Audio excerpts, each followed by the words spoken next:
Hello friends, good morning. कैसे हैं आप लोग? उम्मीद है आप सभी बढ़िया होंगे। आप सभी का टेली प्लेटफॉर्म पे स्वागत है। तो चलिए आज का टॉपिक पढ़ते हैं, scope of psychology. Scope scope से आप क्या समझते हैं? स्कोप मतलब एरिया ऑफ यूज, जहां हम अप्लाई करते हैं। तो आज पढ़ेंगे साइकोलॉजी का, हम मनोविज्ञान का कहाँ उपयोग करते हैं। तो ऐसे तो बहुत सारा इसका ब्रांचेस है, लेकिन इसको दो टॉपिक में हम पढ़ने वाले हैं। तो देखिए, the scope of psychology can be discussed under the following two headings, यानी दो हेडिंग्स में इसको हम पढ़ेंगे। तो पहला वाला जो हेडिंग है, limits of its operation and application. तो ऐसा नहीं लगता कि पूरा दुनिया में हर एक फील्ड में कहीं ना कहीं साइकोलॉजी का यूज, तभी तो वो एक व्यवस्थित तरीके से चल रहा है। तो लिमिट्स ऑफ इट्स ऑपरेशन, जैसे ही ऑपरेट करता है साइकोलॉजी, और इसका एप्लीकेशन जहाँ जहाँ अप्लाई होता है, एक ये हेडिंग हो गया। और दूसरा हेडिंग है साइकोलॉजी का ब्रांच के अकॉर्डिंग, इसके ब्रांच टॉपिक्स के अकॉर्डिंग, और subject matter which it deals, जिसके साथ ही डील करता है। तो जाहिर सी बात है, साइकोलॉजी का उपयोग पूरा दुनिया में हर एक फील्ड में कहीं ना कहीं होता है। आजकल जैसे सोशल मीडिया पे आप जिस तरह का कंटेंट देखेंगे उसी तरह का कंटेंट आना शुरू हो जाता है। तो पता है, इसके पीछे एक साइंटिफिक लर्निंग हुआ था। तो उसके पीछे बहुत बड़े बड़े साइकोलॉजिस्ट का हाथ होते हैं। तो वही इस सब से डील करते कि कैसे एक आदमी का साइकोलॉजी को फंसाया जाए। जैसे कि वो मतलब सोशल मीडिया पे जाते होगे एक रील्स देखने के लिए, कितना सारा रील्स देख लेते होगे। तो वही है। तो इसको नहीं पढ़ना है, limits of its operation and application, sorry, according to its limits of operation and application subject psychology is too vast. तो जो बताए कि इसके ऑपरेशन और एप्लीकेशन के अकॉर्डिंग साइकोलॉजी बहुत बड़ा है, तो उसको स्टडी करना पॉसिबल नहीं है।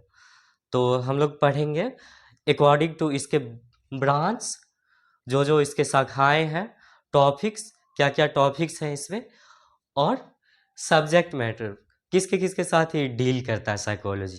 तो फर्स्ट जो स्कोप है इसका, it studies, describes and explains the behaviour of living organism. तो लिविंग ऑर्गेनिज्म यानी जीवित जंतु, जितने भी जीवित, और लिविंग ऑर्गेनिज्म मतलब जितना भी जीवित सामान, जीवित मतलब ऐसे समझिए आप कि जिसमें जीवन है इस धरती पे, अर्थ पे। तो इस सब का स्टडी करता है साइकोलॉजी, स्टडी करने में मदद करता है। जैसे कि एक बैक्टीरिया है, तो हम उसके साइकोलॉजी को जानते हैं कि ऐसे करेगा, ऐसे खाना बनाएगा, ऐसे ही, सॉरी, ऐसे खाना इसका खाने का है, ऐसे ये है। चाहे प्लांट को ले ले, तो उसके बारे में जानेंगे कि अगर इसको धूप मिलेगा तो ये ऐसे खाना बनाएगा, खाएगा।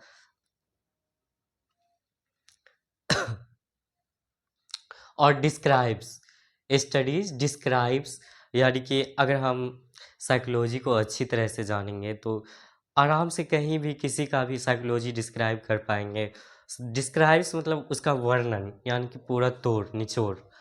और एक्सप्लेन्स द बिहेवियर, तो कोई भी कोई भी अगर पृथ्वी पे जीवित जंतु हैं तो उसका हम साइकोलॉजी जान पाएंगे, उसको एक्सप्लेन कर पाएंगे। अगर हम एक वेल एजुकेटेड साइकोलॉजी स्टूडेंट है या टीचर हैं, अगर अच्छे से हम लोग साइकोलॉजी को पढ़े रहेंगे तो उसका उपयोग करेंगे हम इस ये लिविंग ऑर्गेनिज्म के बिहेवियर को स्टडी करने में, उसके बिहेवियर को डिस्क्राइब करने में, और उसको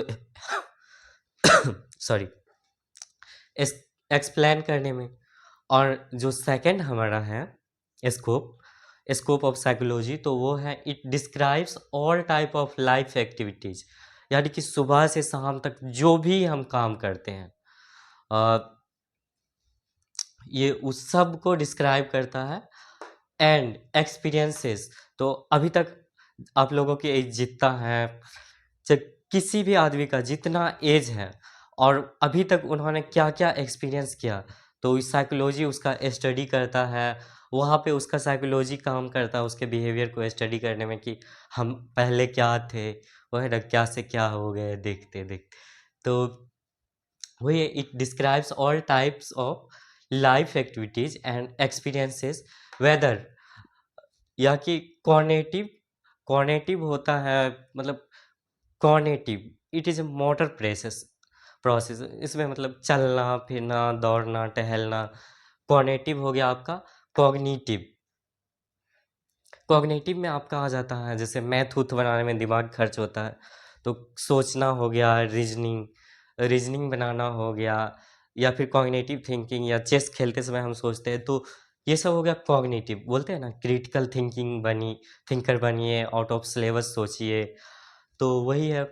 और इफेक्टिव, तो इफेक्टिव हो गया कि हम कब क्या फील कर रहे हैं, जैसे सैड, हैप्पी, जॉली मूड, या फिर इ होता है ना कि आज हम मेरा मूड खराब है, मूड, लड़कियों में अक्सर मूड स्विंग्स होते हैं, तो वहाँ सब साइकोलॉजी अप्लाई होता है।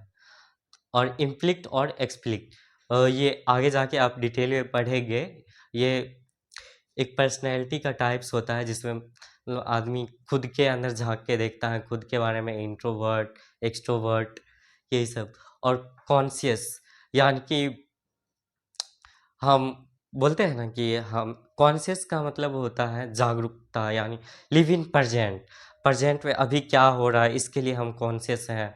जैसे मैं आप लोगों को पढ़ा रहा हूँ, तो मैं अभी कॉन्शियस हूँ कि हमें सिर्फ पढ़ाना है।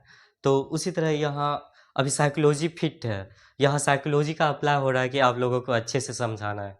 तो कॉन्शियस हो गया। और अनकॉन्शियस, अनकॉन्शियस हो गया आपका जब आप नींद में हो, या फिर कोई आदमी बेहोश है तो उसको अनकॉन्शियस हो गया, वहाँ पे भी उसका साइकोलॉजी अप्लाई होता है। तो कैसे हम जानते कैसे कि आदमी अनकॉन्शियस है, तो जाहिर सी बात है उसका पल्स रेट, आई कंस्ट्रक्शन सब देखते हैं, उसी के अकॉर्डिंग तो हम बोलते हैं कि अनकॉन्शियस है।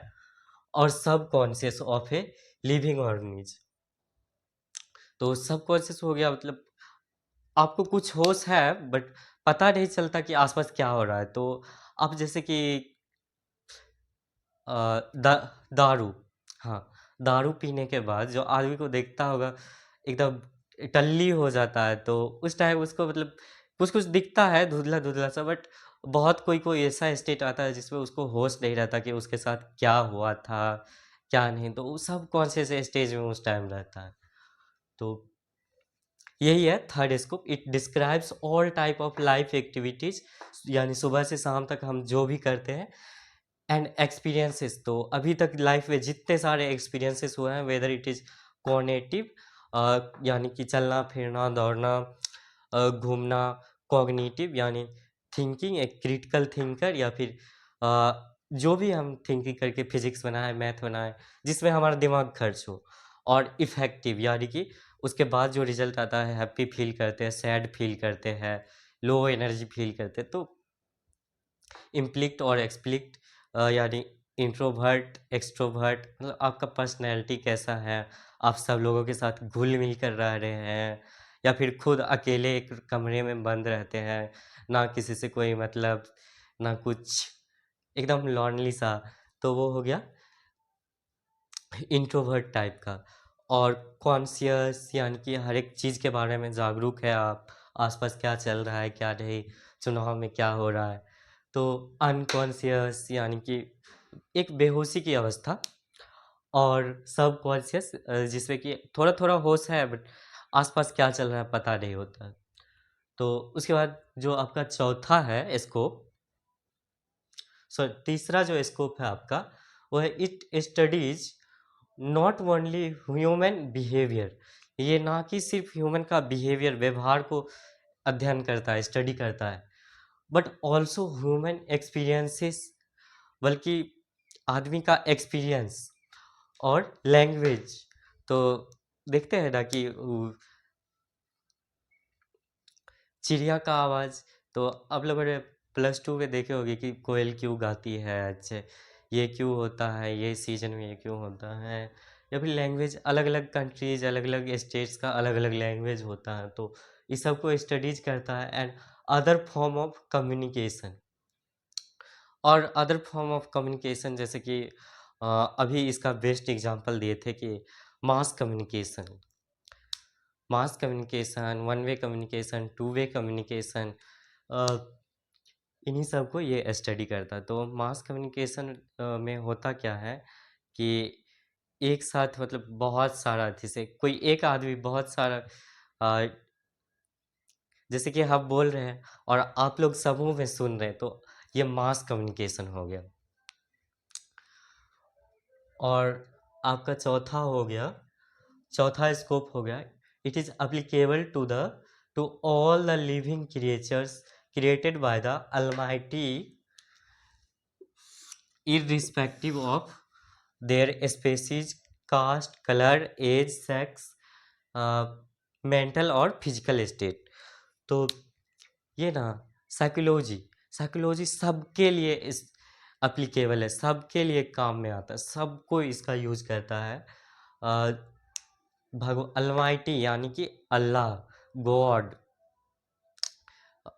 गॉड ये, तो भगवान के बनाए गए सभी जीवों के द्वारा इसका यूज होता है, इर्रिस्पेक्टिव उसके कास्ट, कलर, कौन सा जाति का है, क्या कलर है उसका, क्या एज है, मेल है, फीमेल है, मेंटलिटी कैसा है, मेंटल स्टेज कैसा है, फिजिकल स्टेज कैसा, इस सब को छोड़ के भी मतलब इस सब के लिए एप्लीकेबल होता है। तो ऐसा नहीं कि कोई आदमी का मेंटल स्टेज ई है तो इस पे साइकोलॉजी काम नहीं करेगा, तो सब पे साइकोलॉजी काम करता है।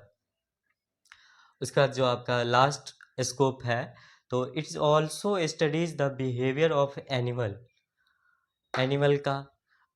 ये ना कि सिर्फ ह्यूमन का बिहेवियर स्टडी करेगा साइकोलॉजी, बल्कि एनिमल जानवर का भी साइकोलॉजी स्टडी करेगा, और इंसेक्ट्स यानी कीट्स का भी, बर्ड्स, चिड़िया, प्लांट, मतलब सबके लिए बोले ना कि अल्लाह या फिर गॉड के द्वारा बनाए गए सभी क्रिएट लिविंग थिंग्स के लिए ये एप्लीकेबल होता है। तो आइए चलते हैं नेक्स्ट टॉपिक पे।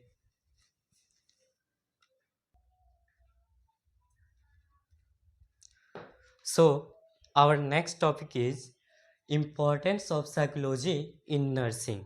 तो नर्सिंग में साइकोलॉजी का क्या इम्पोर्टेंस यानी महत्व है। तो यहाँ पे अलग अलग तरीके से क्वेश्चन आ सकता है, जैसे वहाँ पूछ सकता है relevance of psychology in nursing, या फिर significance of psychology in nursing. तो सबका मतलब वही है। तो हम लोग जानेंगे कि आखिर लगता होगा ना बर्डन सा कि अरे यार यहाँ क्या पढ़ने आए थे, क्या पढ़ रहे हैं।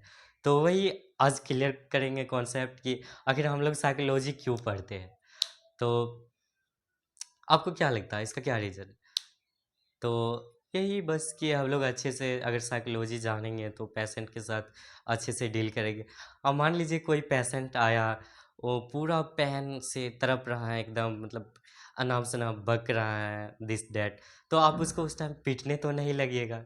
तो उस टाइम वही हमको, अगर हम अच्छे से साइकोलॉजी को स्टडी किए रहेंगे तो उस टाइम हम अच्छे से डील कर पाएंगे कि हाँ भाई इस टाइम पे मतलब उसके जगह खुद को रख के देखेंगे कि हाँ इस टाइप पे ऐसा पेन होता है, या फिर मेंटली डिस्टर्ब है कोई ना, अच्छे से उसके साथ बिहेव करेंगे, चाहे वो कितना रूडली करे, उसको अच्छे से उसके साथ डील करेंगे, काउंसिल करेंगे और उसका ट्रीटमेंट करेंगे। तो वही जानेंगे कि क्या इम्पोर्टेंस है साइकोलॉजी का नर्सिंग में। तो सबसे पहले देखते हैं, ओके, और वन मोस्ट इम्पॉर्टेंट थिंग कि हम लोग जो नर्सेस हैं, पेशेंट के कांटेक्ट में सबसे ज़्यादा रहने वाला अगर कोई है तो हम नर्सेस हैं। इसीलिए हम नर्सेस को बोला जाता है बैकबोन ऑफ मेडिकल फील्ड। तो मेडिकल फील्ड का बैकबोन माना जाता है हम नर्सेस को।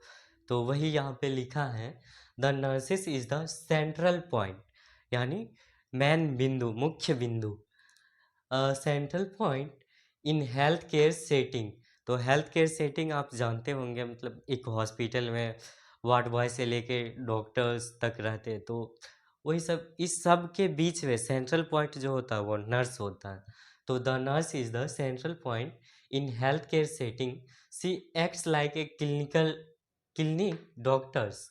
तो जब कभी भी वहाँ डॉक्टर्स नहीं हो, तो डॉक्टर तो हमेशा क्लिनिक पे अवेलेबल रहते नहीं हैं, तो क्या करते हैं उस टाइम तो हम ही लोग को डील करना पड़ता है, काउंसिल करना पड़ता है।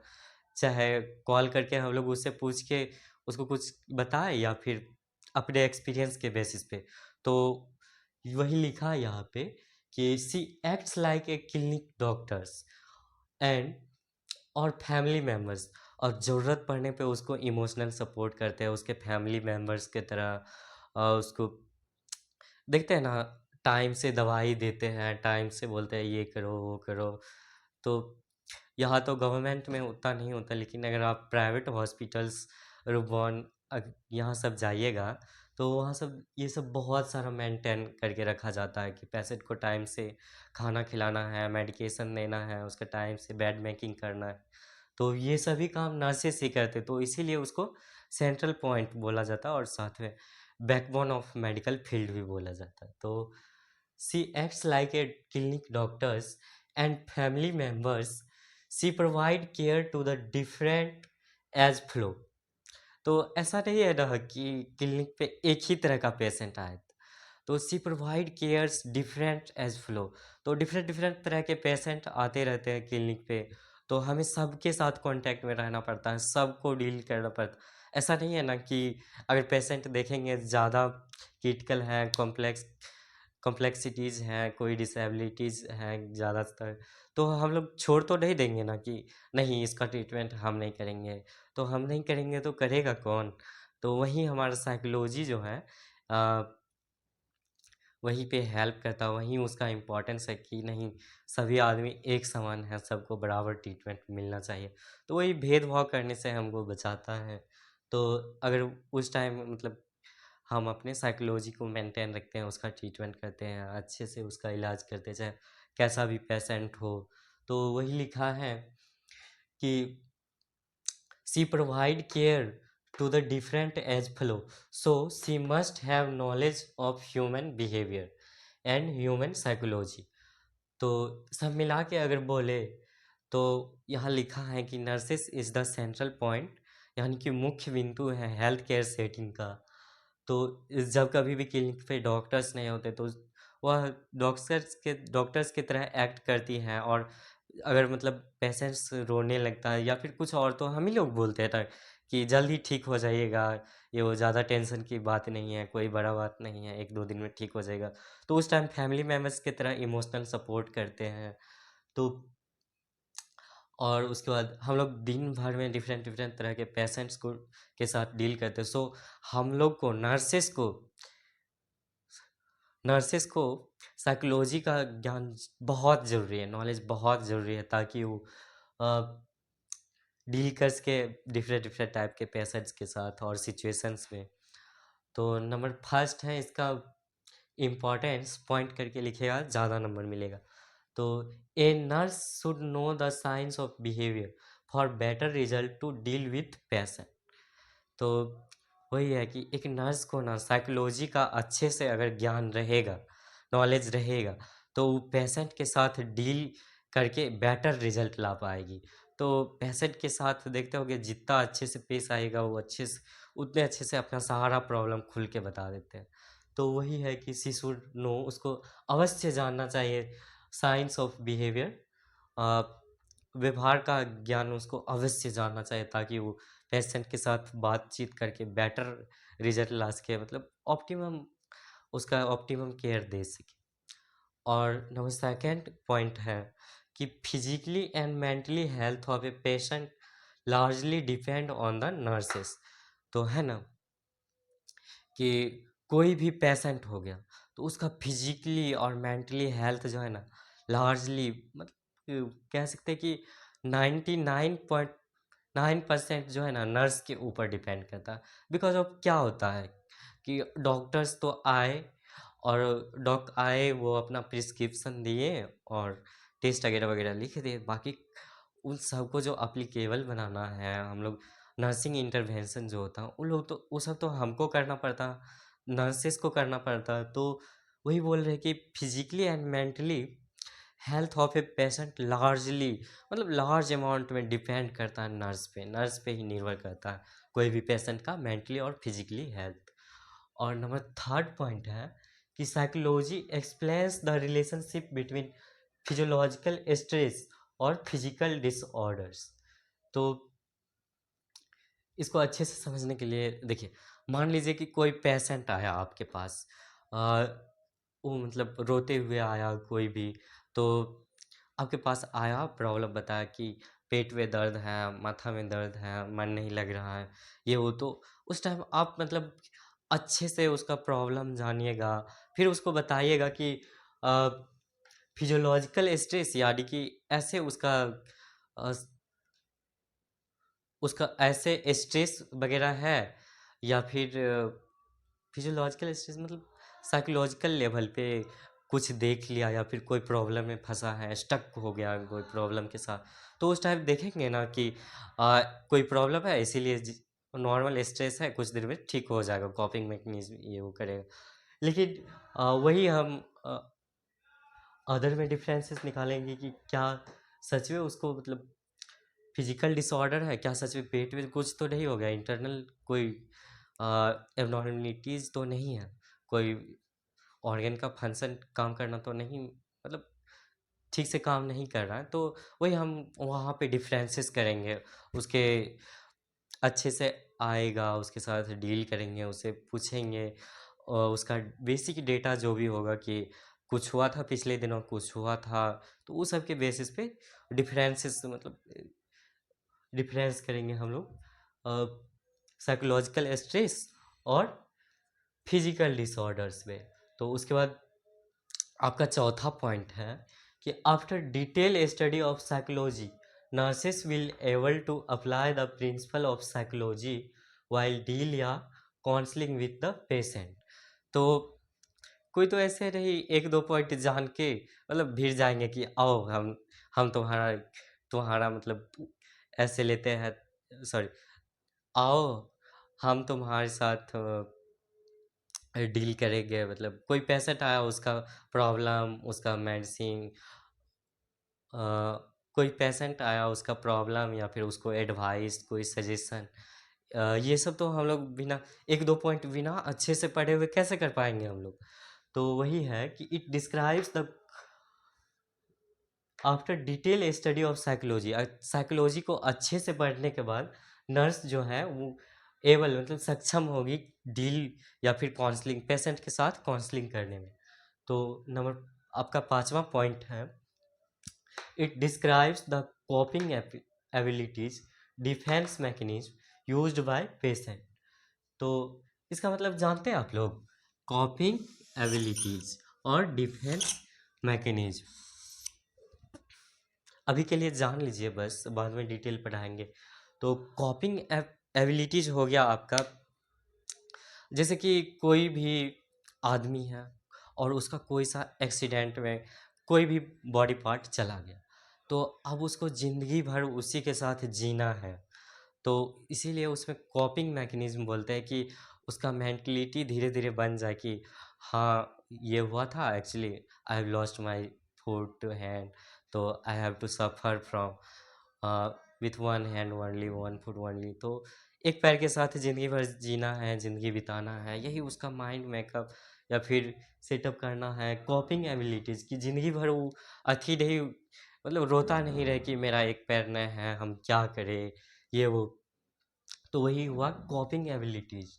और defence mechanism used by patient. तो डिफेंस मैकेनिज्म क्या होता है कि मान लीजिए आप कोई कंपटीशन कर रहे हैं, या फिर आपके स्कूल में कोई अ, आपके स्कूल में जो टेस्ट होता है, तो वहाँ आप स्कूल या कॉलेज में अगर कोई टेस्ट हुआ तो वहाँ आप फेल कर गए, तो आप वहाँ जो है ना डिफेंस मैकेनिज्म लगाते हैं कि हाँ भाई हॉस्टल का माहौल सही नहीं था, हम ठीक से पढ़ नहीं पाए, जिससे के कारण हम फेल हो गए। तो वहाँ हम डिफेंस कर रहे हैं, डिफेंस कर रहे हैं कि खुद पे ब्लेम नहीं कर रहे कि हम पढ़े नहीं तो फेल हो गए। तो वहाँ हम अथी लगा रहे कि हॉस्टल का माहौल ही सही नहीं था। तो वही इसका बेस्ट एग्जांपल है कि अगर कोई स्टूडेंट्स कॉलेज में एग्ज़ाम में अगर फेल हो जाता है, तो अक्सर सुनते देखते होंगे कि अरे माहौल नहीं था मेरा सही, हम पढ़ नहीं पाए, हम ठीक से तैयारी नहीं कर पाए जिससे फेल हो गए, ये वो। तो वही है डिफेंस मैकेनिज्म, जो कि पेशेंट के द्वारा यूज किया जाता है। तो नंबर 6 पॉइंट है आपका, psychology helps to understand self and other people. Psychology जो है खुद को समझने में और दूसरों को समझने में मदद करती है। और psychology helps the nurses to accept the individual differences. तो साइकोलॉजी जो है नर्स को मदद करता है कोई भी इन, अरे हर एक इंडिविजुअल अलग अलग आदमी का अलग अलग पहचान है, अलग अलग उसका पसंद है। तो वही साइकोलॉजी जो है नर्स को एक्सेप्ट करने में मदद करता है कि in turn off liking disliking. तो सबका पसंद एक जैसा नहीं होता ना, तो बोलते वही नर्स को लाइकिंग डिसलाइकिंग और उसका इमोशंस रिस्पॉन्सेस टू स्ट्रेस। तो स्ट्रेस के समय कैसा रिस्पॉन्स करेगा, रोने लगेगा या चुपचाप उसका सॉल्यूशन निकालेगा, डील करेगा उसके साथ। तो उन सब में मदद करती है। और दिन भर काम करके नर्सेस खुद भी स्ट्रेस में जाते, तो उसको खुद भी उससे निकलने में मदद करता है साइकोलॉजी की, कोई ना ऐसे होते रहता है ये सब। और आपका लास्ट पॉइंट है कि psychology make nurses to understand close relationship between body mind and spirits. तो बॉडी के लेवल पे, माइंड के लेवल पे और स्पिरिट्स के लेवल पे साइकोलॉजी जो है नर्स को अच्छी तरह से समझने में मदद करती है, उस टाइप की समझने के लायक बनाती है। तो आइए एक बार फिर से रिवीजन कर लेते हैं, समराइज करवा देते हैं आप लोगों को importance of psychology in nursing. तो वही हो गया कि नर्सेस जो है सेंट्रल पॉइंट है हेल्थ केयर सेटिंग में, इन हेल्थ केयर सेटिंग में। तो अगर डॉक्टर अगर क्लिनिक पे नहीं रहते तो उसको कि डॉक्टर्स की तरह एक्ट करना पड़ता है। अगर पेशेंट को कोई प्रॉब्लम है, सीरियस प्रॉब्लम है, या फिर पेशेंट इमोशनली स्टेबल नहीं है, तो फैमिली मेम्बर्स की तरह उसको सपोर्ट करना पड़ता है। और she provide care to the different as flow, so she must have knowledge of human behavior and human psychology। तो दिन भर में अलग अलग तरह के पेशेंट के साथ डील करते रहती है, तो उसको अवश्य साइकोलॉजी का नॉलेज होना चाहिए, पूरा नेसेसरी है। उसके बाद नंबर फर्स्ट पॉइंट है कि a nurses should know the science of behaviour for better result to deal with patient. तो अगर नर्स अगर अच्छे से जानेगी साइकोलॉजी को, ह्यूमन बिहेवियर को, तो जाहिर सी बात है कि किसी भी पेशेंट से बात करके अच्छा रिजल्ट ला सकता है।